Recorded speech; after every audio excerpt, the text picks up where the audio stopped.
a monument in the middle of nowhere, massive slabs of granite, precisely carved, 10 cryptic rules etched in 8 languages, no known builder, no stated purpose. And then one morning in 2022, someone blew it up. By lunch, bulldozers had erased every trace. This isn't a movie. It happened, and after decades of silence, we may finally know who built it and what they actually wanted for humanity. The answer is darker than anyone predicted. In June 1979, a well-dressed stranger walked into the Elberton Granite Finishing Company in rural Georgia with an unusual request. He wanted the most massive granite monument built in modern American history. He gave his name as R.C. Christian. He admitted it was fake. He said he represented a small group of loyal Americans who'd been planning this for 20 years. He paid in full, then disappeared. By March 1980, the monument stood in an empty field in Elbert County. 4 granite slabs, 19 feet tall, over 237,000 pounds. But it wasn't just a sculpture. It was engineered. A hole through the center column aligned with Polaris, the North Star. A slot in the capstone framed the sunrise on the solstices. At solar noon, light passed through a narrow slit and marked the exact calendar date on the stone below. A calendar. A compass. A clock, built to outlast civilization, and carved into its faces in 8 languages: English, Spanish, Swahili, Hindi, Hebrew, Arabic, Chinese, and Russian, were 10 instructions for humanity. The first one stopped people cold. Maintain humanity under 500,000 to 1,000 in perpetual balance with nature. The world population at the time? 4.4 billion. That meant over 88% of all living people didn't make the cut. Here's what was carved into the stone: guide reproduction wisely.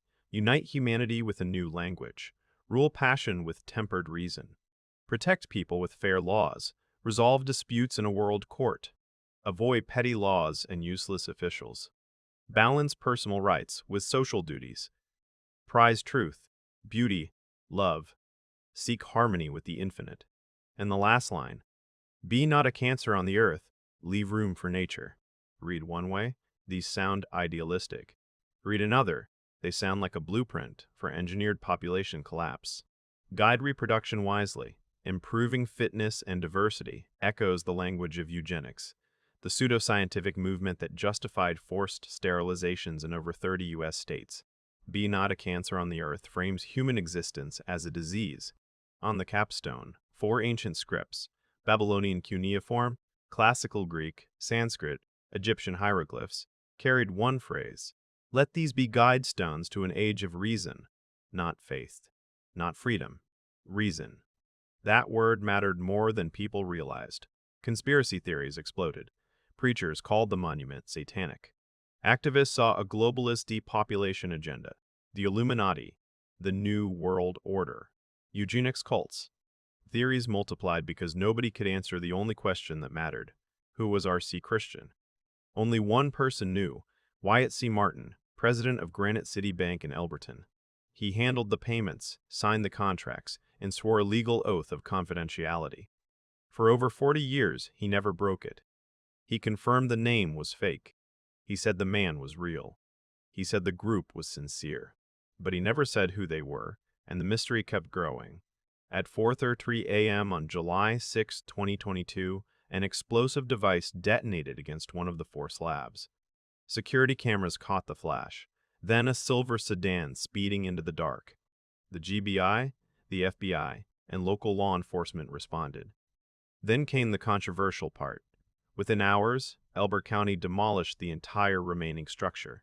Now, a 237,000-pound granite monument with a quarter of its support blown away was a genuine collapse hazard. The safety argument is legitimate, but the speed still raised eyebrows. Bulldozers arrived by noon.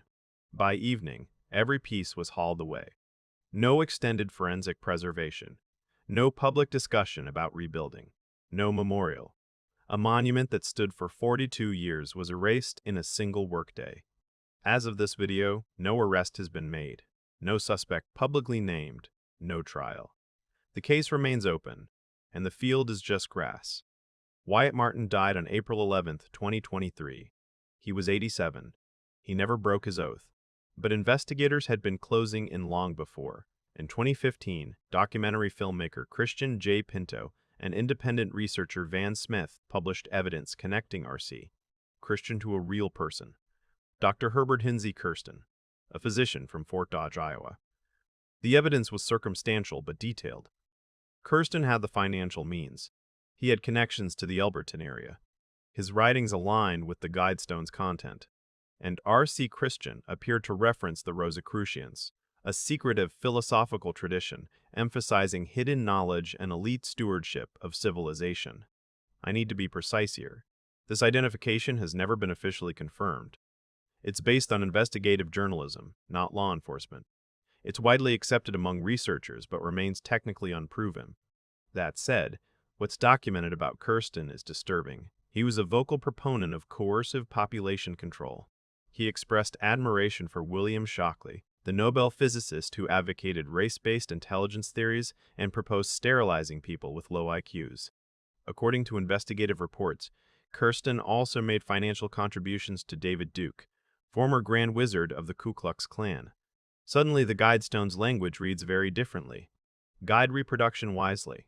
From a man who admired a eugenicist. Maintain humanity under 500 million. From a man who believed some humans were genetically superior. The Guidestones were never neutral.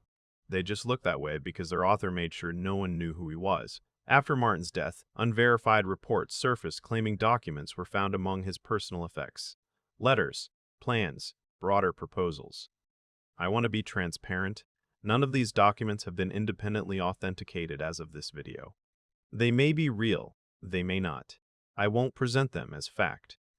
But here's what IS documented.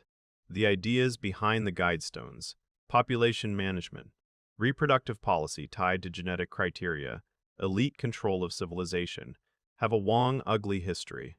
The American eugenics movement led to the forced sterilization of over 60,000 people.